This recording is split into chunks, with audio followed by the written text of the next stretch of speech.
नमस्कार दोस्तों, जय हिंद जय भारत। मैं हूं CL Saini, CDRK Saini BEd classes में आप सभी का हार्दिक स्वागत है, अभिनंदन है।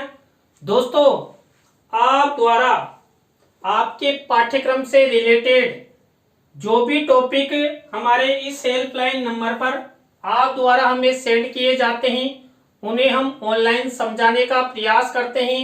दोस्तों, आज की लाइव क्लास के अंतर्गत हम मीनिंग, डेफिनेशन एंड जो डिसीजन होता है यानी कि निर्णय, उसके मेकिंग प्रोसेस के बारे में आपसे चर्चा करेंगे कि यहाँ पर जो हम हमारे जीवन में निर्णय लेते हैं उस निर्णय डिसीजन का क्या अर्थ है, क्या परिभाषा है और निर्णय लेने की प्रक्रिया किस तरह संपादित होती है, उसके कौन कौन से चरण होते हैं। दोस्तों, आप सभी जानते हैं हमारे जीवन में हम प्रतिदिन किसी न किसी क्षेत्र से, किसी न किसी कार्य से संबंधित डिसीजन लेते हैं, निर्णय लेते हैं। अब ये निर्णय क्यों लिए जाते हैं और कैसे लिए जाते हैं, इन सब के बारे में हम आपसे चर्चा करेंगे।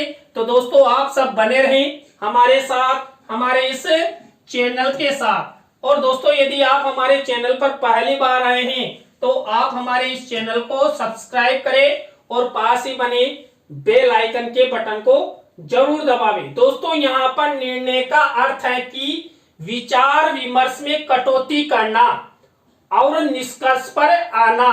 दोस्तों, यहाँ पर यदि हम निर्णय का शाब्दिक अर्थ देखें तो हम जो विचार विमर्श करते हैं और विचार विमर्श करते हुए, दोस्तों विचार विमर्श 1 घंटे का भी हो सकता है, 2 घंटे का भी हो सकता है और 1 दिन का भी हो सकता है, 10 दिन के भी हो सकता है।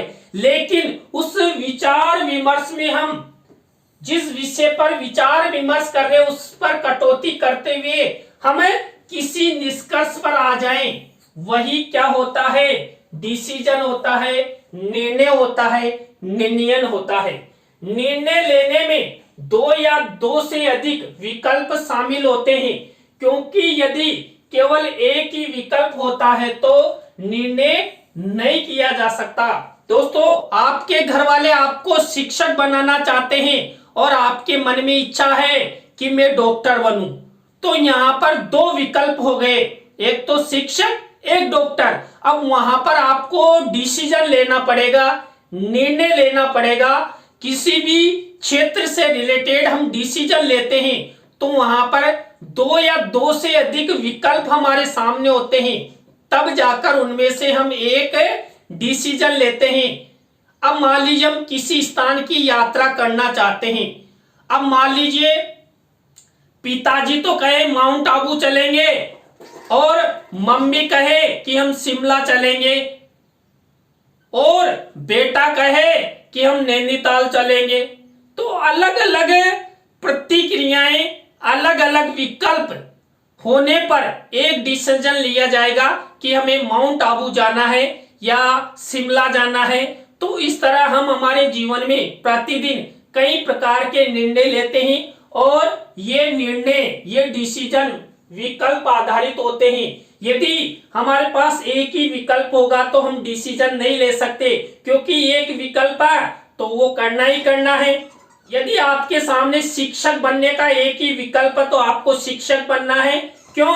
क्योंकि आपने बीएड कर ली तो बीएड करने वाला प्रशिक्षणार्थी एक अच्छा शिक्षक बनता है। इसलिए यदि आपके पास कई विकल्प है, देखिए आपने कई विद्यार्थियों को देखा है वो डीएड भी कर लेते हैं और बीएड भी कर लेते हैं, तो उनके पास 2 विकल्प हो जाते हैं।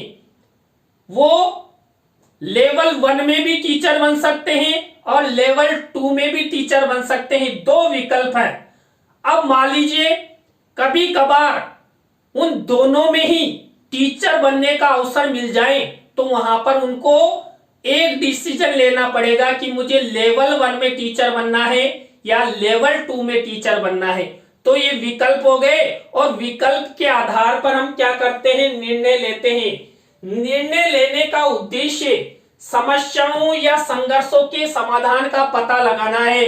दोस्तों, हमारे जीवन में जो हमें डिसीजन लेते हैं, इनके द्वारा हमारे जीवन में आने वाली समस्याओं या संघर्षों का समाधान भी हम डिसीजन के द्वारा ही करते हैं। इसलिए ये स्वाभाविक रूप से उनसे संबंधित है। दूसरे शब्दों में यदि कोई समस्या या संघर्ष नहीं है तो निर्णय लेने और प्रबंधक दोनों अपना महत्व खो देंगे। दोस्तों, हमारे जीवन में यदि कोई समस्या नहीं है, हमारे पास कोई विकल्प नहीं है, तो हम किस बात पर डिसीजन ले? तो यहां पर फिर निर्णय नहीं चलेगा, क्योंकि किसी प्रकार का कोई विकल्प ही नहीं है।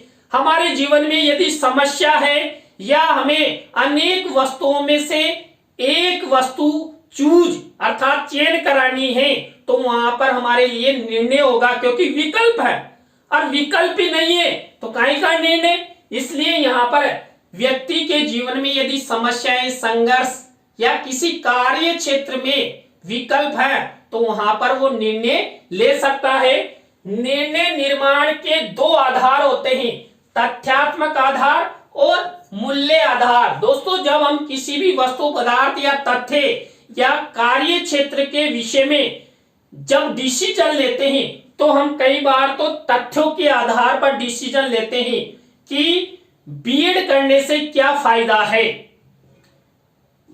प्रतिवर्ष कितनी वैकेंसी निकलती है कि मुझे बीएड करनी चाहिए। और कई बार हमें मूल्य आधारित डिसीजन लेते हैं कि यार टीचर बनने से समाज में अच्छा स्थान मिलता है, लोग सम्मान करते हैं। तो हम जो हमारे पास विकल्प होते हैं, उन विकल्पों में से जब हम डिसीजन लेते हैं तो तथ्यात्मक और मूल्य आधारित डिसीजन लेते हैं। ये कई बार आपकी प्रतियोगिता परीक्षाओं में भी पूछा हुआ है। तो यहाँ पर विकल्प के ही आधार पर ही हम निर्णय लेते हैं। निर्णय निर्माण को दो या दो से अधिक संभाव्य विकल्पों में से एक व्यवहार विकल्प को चुनने के रूप में परिभाषित करते हैं। दोस्तों, वही है, दो विकल्प हैं या दो से अधिक विकल्प हैं तो एक ही विकल्प को हमें चुनना होता है। दोस्तों, आप प्रतियोगिता परीक्षाओं की तैयारी करते हैं और तैयारी करने के बाद जब आपकी जिस दिन एग्जाम लगती है उस दिन आपका जो प्रश्न पत्र होता है ये वैकल्पिक प्रश्नों पर आधारित होता है। वहां पर 4 ऑप्शंस दिए हुए होते हैं, 4 विकल्प होते हैं, उनमें से एक सही विकल्प आपको चुनना होता है, तब जाकर आपका प्रश्न सही हो पाता है। तो 3 विकल्प गलत हैं और एक विकल्प सही है, तो वो आपका डिसीजन है कि आप 4 विकल्प में से कौन सा विकल्प चुनते हैं जो आपका फ्यूचर निर्माण करता है। जटिलतम तथा परस्पर गूंथी हुई परिस्थितियों के अंतर्गत उपलब्ध कई विकल्पों में से संगठन की क्षमता अनुसार एक श्रेष्ठ विकल्प को चुनने तथा उसे प्रभाव ढंग से कार्य का रूप प्रदान करने को ही निर्णय के नाम से जानते हैं। दोस्तों, यहां पर हम कोई सा भी कार्य करते हैं, मान लीजिए हम चिकित्सा के क्षेत्र में कार्य करते हैं या तकनीकी क्षेत्र में कार्य करते हैं या शिक्षा क्षेत्र में कार्य करते हैं, तो वहां पर कई विकल्प होते हैं और उन विकल्पों के आधार पर हम डिसीजन लेते हैं कि अभी मान लीजिए कोई विद्यालय प्रबंधक है। अब वो विद्यालय प्रबंधक डिसीजन लेगा कि मुझे विद्यालय में क्या क्या सुविधाएं और क्या क्या संसाधनों की आवश्यकता है जिसमें मेरे बजट के अनुसार विद्यालय के संसाधनों की आवश्यकताओं की पूर्ति हो सके। मुझे कक्षों में डिजिटल बोर्ड लगाना चाहिए या साधारण बोर्ड लगाना चाहिए, तो ये डिसीजन लिया जाता है। दोस्तों, डिसीजन लेने का सबसे अच्छा उदाहरण जब घर वाले हमारी सगाई अर्थात रिश्ता पक्का करते हैं तो वहां पर हम डिसीजन लेते हैं। क्यों? क्योंकि जिस व्यक्ति के साथ हमारा रिश्ता बनने जा रहा है वो 7-7 जन्मों का रिश्ता होता है, तो हम उस समय डिसीजन लेते हैं कि इस व्यक्ति के साथ हमारा रिश्ता हो रहा है तो हम फ्यूचर कृत अच्छे से रहें, सुख शांति से रहें, किसी भी प्रकार की कोई लड़ाई झगड़ा ना हो, चकले बेलन ना चले, तो वहां पर हम डिसीजन लेते हैं। तो लड़का और लड़की मिलकर एक दूसरे से मिलते हैं, एक दूसरे को पहचानते हैं और डिसीजन लेते हैं कि हम एक दूसरे के साथ रह सकते हैं, हम एक दूसरे के साथ 7-7 जन्मों का बंधन बांध सकते हैं। तो यहाँ पर विवाह प्रक्रिया में भी डिसीजन लिया जाता है।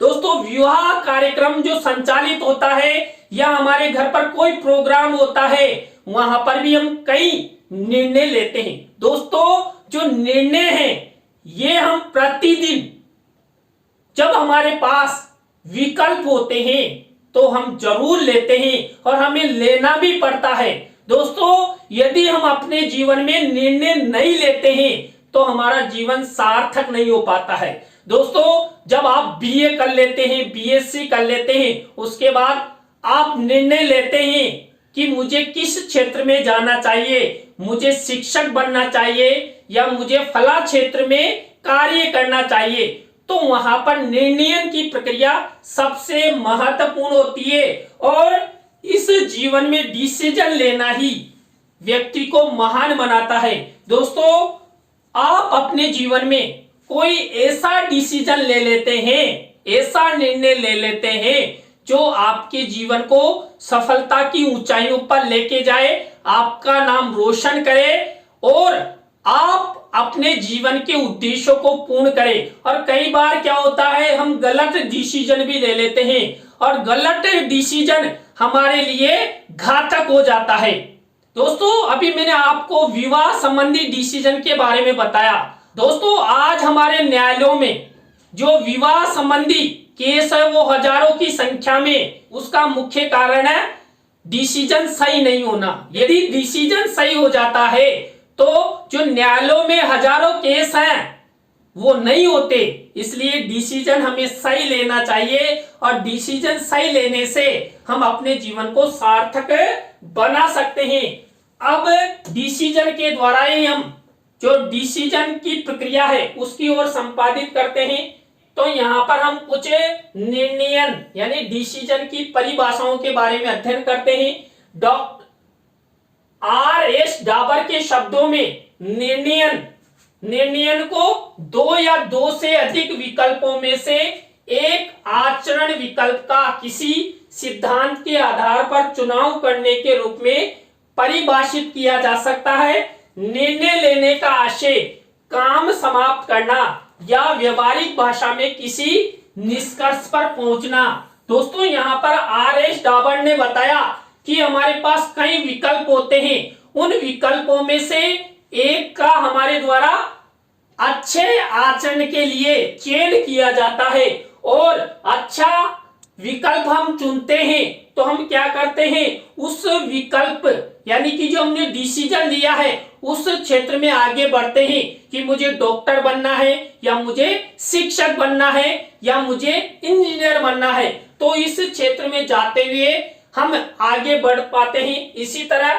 कुंटज एवं ओडोनेल के अनुसार निर्णय की क्या परिभाषा है, शब्दों एक क्रिया को करने के विभिन्न विकल्पों में से किसी एक का वास्तविक चयन है, ये नियोजन की आत्मा है। दोस्तों, यहाँ पर कुंटज एवं ओडोनेल ने जो निर्णय है इसको नियोजन की आत्मा माना है। इन्होंने बताया हम हमारे जीवन में कई क्रियाएं करते हैं और उन क्रियाओं में से हम एक क्रिया को चूज करते हैं, तो वहां पर एक क्रिया को चूज करना ही डिसीजन होता है। इसी तरह जॉर्ज टेटी ने बताया निर्णय मापदंडों पर आधारित दो या दो से अधिक संभावित विकल्पों में से किसी एक विकल्प का चयन है। दोस्तों, हमारे जीवन में दो या दो से अधिक कई प्रकार के विकल्प होते हैं और उन विकल्पों में से हम एक विकल्प को चुनते हैं और वही विकल्प कभी सकारात्मक हो जाता है, कभी नकारात्मक हो जाता है। दोस्तों, निर्णय लेना भी एक कला है, एक आर्ट है। यदि हम सही निर्णय ले लेते हैं तो अपने जीवन को सार्थक बना लेते हैं, और यदि हमने गलत डिसीजन ले लिया तो हम अपने जीवन को नरक समान बना लेते हैं। हर्बर्ट साइमन, देखिए जो हर्बर्ट साइमन है, ये जो निर्णय सिद्धांत है, ये इनके द्वारा प्रतिपादित किया गया था। आपकी परीक्षाओं में पूछा जा सकता है ऑब्जेक्टिव प्रश्नों के रूप में कि निर्णय का सिद्धांत किसके द्वारा दिया गया था, तो हर्बर्ट साइमन द्वारा ये निर्णय का सिद्धांत दिया गया था। निर्णय के अंतर्गत 3 प्रमुख अवस्थाएं समाहित होती है: कार्य करने के अवसरों का पता लगाना, कार्य के संभावित क्रमों का पता लगाना तथा कार्य के संभावित क्रमों में से चयन करना। दोस्तों यहाँ पर हम क्या करते हैं, जब हमारे पास कई विकल्प होते हैं तो हमें उन विकल्पों में से अवसरों का पता लगाते हैं और फिर क्या करते हैं, संभावित क्रम देखते हैं कि यार इन विकल्पों में से ये विकल्प सही है। और जब हम अधिक विकल्पों में से कम 2 विकल्पों का चयन कर लेते हैं तो उनमें से भी संभावित क्रम के अनुसार हम एक विकल्प का चयन करते हैं। हाज एवं जॉनसन के अनुसार उपलब्ध विभिन्न विकल्पों में से एक विशेष विकल्प का चयन करना ही निर्णय कहलाता है। दोस्तों जो हम हमारे जीवन में डिसीजन लेते हैं, हमारे सामने जो विकल्प होते हैं उनमें से जो एक विकल्प चुनते हैं ना, वो विशेष होता है और वही विशेष विकल्प हमारे जीवन को आगे ले जाता है, हमारे जीवन को सार्थक बनाता है। इसलिए जीवन में जो भी डिसीजन ले, अच्छे डिसीजन ले, सोच समझ कर डिसीजन ले, बिना सोचे समझे कोई डिसीजन ना ले। इसके बाद अर्नेस्ट डेल ने क्या कहा है, प्रबंध किए निर्णयों से आशय उन निर्णयों से है जो प्रबंध संबंधी प्रत्येक क्रिया नियोजन, संगठन, स्टॉकिंग, नियंत्रण, नव प्रवर्तन तथा प्रतिनिधित्व करना आदि के निष्पादन के लिए आवश्यक होते हैं। दोस्तों हम व्यवसायी क्षेत्र में जो डिसीजन लेते हैं या हम कोई व्यापार करते हैं, उस क्षेत्र में जो डिसीजन लेते हैं वो डिसीजन हमारा प्रबंध किए डिसीजन कहलाता है, क्योंकि वहां पर एक हेड ऑफ इंचार्ज होता है जो प्रबंध संबंधी निर्णय लेता है कि मुझे इस व्यापार में या इस व्यवसाय में क्या क्या प्रबंध करने की आवश्यकता है, मुझे कौन कौन से संसाधन लाने हैं, किस तरह मैं इस पूरे व्यापार या व्यवसाय पर किस तरह नियंत्रण रख सकूं। GLS सेकल के अनुसार निर्णय लेना रचनात्मक मानसिक क्रिया का वह केंद्र बिंदु होता है जहां ज्ञान, विचार, भावना तथा कल्पना कार्य पूर्ति के लिए एकत्रित किए जाते हैं। देखिए दोस्तों GLS सेकल ने जो डिसीजन है इसको एक क्या माना है, मानसिक क्रिया माना है। दोस्तों मानसिक क्रिया भी है, क्योंकि हम कोई भी डिसीजन लेते हैं तो हम चिंतन करते हैं और चिंतन करने में किसका प्रयोग किया जाता है, तंत्र का किया जाता है दोस्तों। इसलिए यहाँ पर डिसीजन को एक मानसिक प्रक्रिया माना है और मानसिक क्रिया के द्वारा हम अपने मस्तिष्क में तुरंत रील घुमाते हैं, सोचते हैं, समझते हैं, उसके बाद किसी निर्णय डिसीजन पर पहुंचते हैं। यदि हम दिमाग नहीं लड़ाएंगे ना तो हम डिसीजन भी नहीं ले सकते। निर्णय एक ऐसी प्रक्रिया का निष्कर्ष है जिसके द्वारा कोई लक्ष्य प्राप्त करने के उद्देश्य से कार्यवाही के 2 या 2 से अधिक उपलब्ध वैकल्पिक पाठ्यक्रमों के बीच चयन करता है। प्रक्रिया को निर्णय लेना कहा जाता है। दोस्तों यहाँ पर पाठ्यक्रम के बारे में बताया गया है। दोस्तों हमारे जीवन में कई तरह के पाठ्यक्रम होते हैं। अब किस क्षेत्र के पाठ्यक्रम में आप जाना चाहते हैं, आप डॉक्टरी लाइन के पाठ्यक्रम में जाना चाहते हैं या आप इंजीनियर क्षेत्र के पाठ्यक्रम में जाना चाहते हैं या आप शिक्षक बनने के क्षेत्र में जाना चाहते हैं, तो उन पाठ्यक्रमों के प्रति हम डिसीजन लेते हैं कि हमें कौन से क्षेत्र का पाठ्यक्रम चुनना है और क्या बनना है, क्योंकि हमारा उद्देश्य होता है और उस उद्देश्य के द्वारा ही हम निर्णय लेते हैं, डिसीजन लेते हैं। इसके बाद देखिए निर्णय प्रक्रिया, जो डिसीजन की प्रक्रिया है ये 4 बिंदुओं पर आधारित होती है। इसके 4 चरण माने जाते हैं। पहला है समस्या को परिभाषित करना, दूसरा है समस्या का विश्लेषण करना, और थर्ड है वैकल्पिक हलों पर विचार करना, और फोर्थ नंबर है सर्वश्रेष्ठ विकल्प का चयन करना। ये अंतिम चरण है जहां पर हम सर्वश्रेष्ठ विकल्प का चयन करते हैं। अब मैं आपको एक एक इसके बारे में चर्चा करवाते हैं। तो यहाँ पर देखिए सबसे पहले हम समस्या को परिभाषित करना, इस पहले चरण पर चर्चा करते हैं।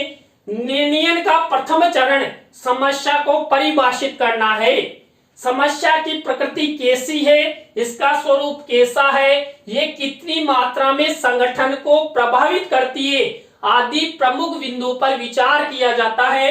समस्या को परिभाषित करना ठीक उसी प्रकार है जिस प्रकार किसी बीमारी को पता लगाने हेतु चिकित्सकीय परीक्षण किए जाते हैं और बीमारी का सही पता लगाया जाता है। दोस्तों, जब हम किसी भी प्रकार की समस्या को परिभाषित करते हैं, उसके संबंध में जब निर्णय लेते हैं, तो हमें उस समस्या के बारे में उसका परिभाषीकरण करना होता है कि ये समस्या क्या है, कैसे आई, इसका मुख्य कारण क्या रहा, इस समस्या का स्वरूप कैसा है और इस समस्या की प्रकृति कैसी है। अब यहाँ पर एक उदाहरण भी बताया, जैसे डॉक्टर क्या करता है, किसी बीमार व्यक्ति की बीमारी के बारे में पता लगने के लिए पहले क्या करता है, वो टेस्ट करवाता है। तो कई प्रकार के जो चिकित्सकीय परीक्षण होते हैं, टेस्ट होते हैं, उनके माध्यम से एक डॉक्टर पता लगा पाता है कि इस मरीज में फला बीमारी है। तो यहाँ पर भी किसी भी समस्या का परिभाषीकरण आवश्यक है। सबसे पहले हम जब निर्णय की प्रक्रिया से गुजरते हैं तो समस्या का परिभाषीकरण करते हैं। इसके पश्चात ही बीमारी के उपचार हेतु औषधि दी जाती है। इसी प्रकार निर्णय के प्रथम चरण में समस्या को सुपरिभाषित किया जाता है, जिससे समस्या के संबंध में सही निर्णय लिए जा सके। दोस्तों, समस्या के बारे में हमें संपूर्ण रूप से ज्ञात होगा, तभी हम किसी भी प्रकार के कोई डिसीजन पर पहुंच सकते हैं। इसके बाद समस्या का दूसरा चरण है, यहां पर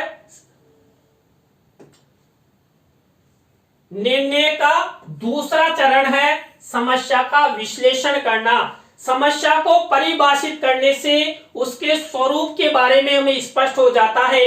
इसके पश्चात हम समस्या का गहन विश्लेषण करते हैं। इसमें इन बातों पर विचार किया जाता है कि समस्या की प्रकृति कैसी है, ये किन विभागों से संबंधित है, निर्णय के लिए किन किन सूचनाओं की आवश्यकता होगी, निर्णय हेतु कौन कौन से व्यक्तियों की सहायता लेनी चाहिए, निर्णय किन किन आधारों पर लिए जाने चाहिए। उपरोक्त बातों पर विचार किए बिना जो निर्णय लिए जाते हैं उनके कार्यान्वयन में कठिनाई आ सकती है। समस्या के विश्लेषण हेतु वैज्ञानिक विधियों का भी प्रयोग किया जाता है, तभी जाकर हम अच्छा डिसीजन ले पाते हैं। हम समस्या के बारे में सही विश्लेषण कर पाते हैं तो हम डिसीजन लेने की प्रक्रिया के अंतर्गत सही दिशा में जा सकते हैं। और हमने समस्या का विश्लेषण नहीं किया तो हो सकता है हम जो डिसीजन लेंगे वो हमारे जीवन के लिए घातक हो सकता है। इसके बाद थर्ड नंबर की जो प्रक्रिया है, चरण है, वह वैकल्पिक हलों पर विचार करना। किसी समस्या के समाधान के लिए अनेक हल होते हैं। दोस्तों, हमारे जीवन में जो भी समस्याएं आती है उसके समाधान के कई हल होते हैं, कई तरीके होते हैं। संगठन को सभी हलों पर गंभीरता से विचार करना चाहिए तथा जो हल संगठन के लिए सर्वथा उपयुक्त हो उसे ही अपनाना चाहिए। यह आवश्यक नहीं है कि जो हल एक संगठन के लिए भी उपयुक्त है वही दूसरे संगठन के लिए ही उपयुक्त हो। यदि किसी संगठन में कार्यरत षड्यंत्र खराब हो गया हो तो उसके संबंध में इन तथ्यों पर विचार किया जा सकता है और षड्यंत्र की मरम्मत कराई जा सकती है। दोस्तों मान लीजिए अपने परिवार में 4 सदस्य हैं। अब 4 सदस्यों में से 3 डॉक्टर हैं और आप चाहे 4th नंबर का सदस्य भी डॉक्टर बने, ये बिल्कुल सत्य नहीं है। हो सकता है वो अच्छा इंजीनियर बन जाए क्योंकि वहां पर उस व्यक्ति द्वारा, उस सदस्य द्वारा क्या निर्णय लिया जाता है। दोस्तों यहां पर भी जो वैकल्पिक हल है ये हमारे जीवन में महत्वपूर्ण स्थान रखते हैं।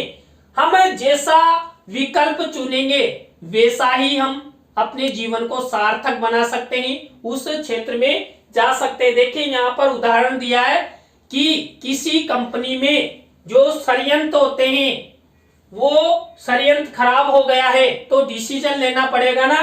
तो हम क्या करेंगे, सबसे पहले सोचेंगे कि हम उस षड्यंत्र की मरम्मत करा सकते हैं। यदि मरम्मत संभव न हो तो षड्यंत्र को बदल दिया जा सकता है या षड्यंत्र को उसी प्रकार के षड्यंत्र से बदला जा सकता है या यंत्र को आधुनिक षड्यंत्र से बदला जा सकता है। यदि सभी विकल्पों पर विचार संभव न हो तो केवल उन्हीं विकल्पों पर विचार किया जा सकता है जो संगठन के लिए अधिक प्रासंगिक हो। इस प्रकार हम सीमित करने वाले घटकों पर विचार कर सकते हैं। दोस्तों मैंने विवाह वाला उदाहरण बताया। अब मान लीजिए आपके विवाह के लिए 1 से अधिक रिश्ते आते हैं। अब 1 से अधिक रिश्तों में हम एक रिश्ते का चुनाव करते हैं कि फला गर्ल्स के साथ या फला बॉयज के साथ हमें शादी करनी है। तो हमें क्या करते हैं, विकल्पों के बारे में विचार करते हैं कि हमारे पास इतने लड़के इतनी लड़कियां हैं जो हमारे साथ रिश्ता बनाना चाहती है और शादी तो एक ही लड़की से करनी है ना।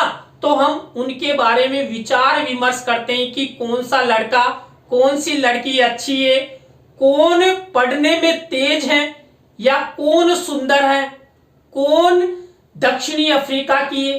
तो अलग अलग तरीके से हम उन विकल्पों पर यानी गर्ल्स बॉयज पर विचार करते हैं। उसके बाद हम सही निर्णय लेते हैं कि हमें ये फला लड़का पसंद है या फला लड़की पसंद है। तो हम एक निर्णय पर, हमारे पास कई विकल्प होंगे लेकिन हमें एक ही विकल्प को चुनना होगा और वही हमारा डिसीजन होगा।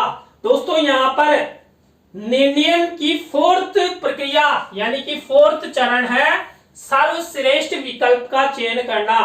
उपलब्ध विकल्पों में से संगठन के लिए अधिक प्रासंगिक विकल्पों पर विचार कर सर्वश्रेष्ठ विकल्प का चयन किया जाता है।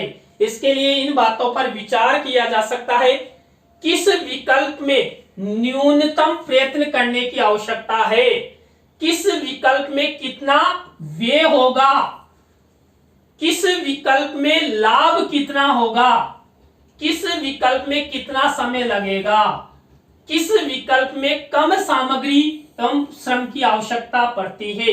तो ये कई विकल्प होते हैं, उनके आधार पर हम डिसीजन लेते हैं और हम जो डिसीजन लेते हैं उनमें ये सब चीजें देखी जाती है।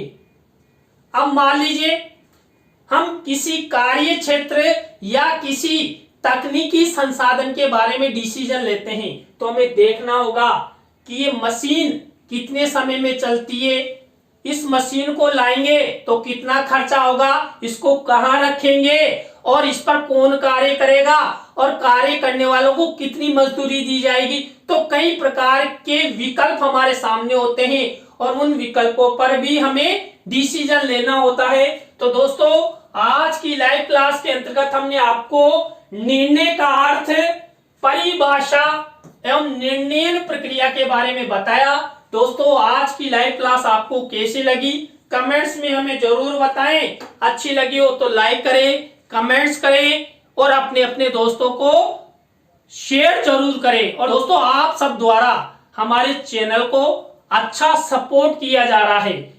इसी सपोर्टिंग के कारण हमने आप सबके लिए हमारा जो CDRK सैनिक कंपटीशन यूट्यूब चैनल है उस पर आप सबके लिए जीके से रिलेटेड लाइव टेस्ट शुरू किए हैं। तो आप वहां जाकर हमारी लाइव टेस्ट सीरीज से हमारे साथ जुड़ सकते हैं और अच्छी तैयारी कर सकते हैं। तो दोस्तों आज के लिए बस इतना ही। न्यू लाइव क्लास के साथ हम आपसे फिर मिलेंगे CDRK सैनी बीएड क्लासेज में CL सैनी के साथ। जय हिंद, जय भारत, राम राम सा।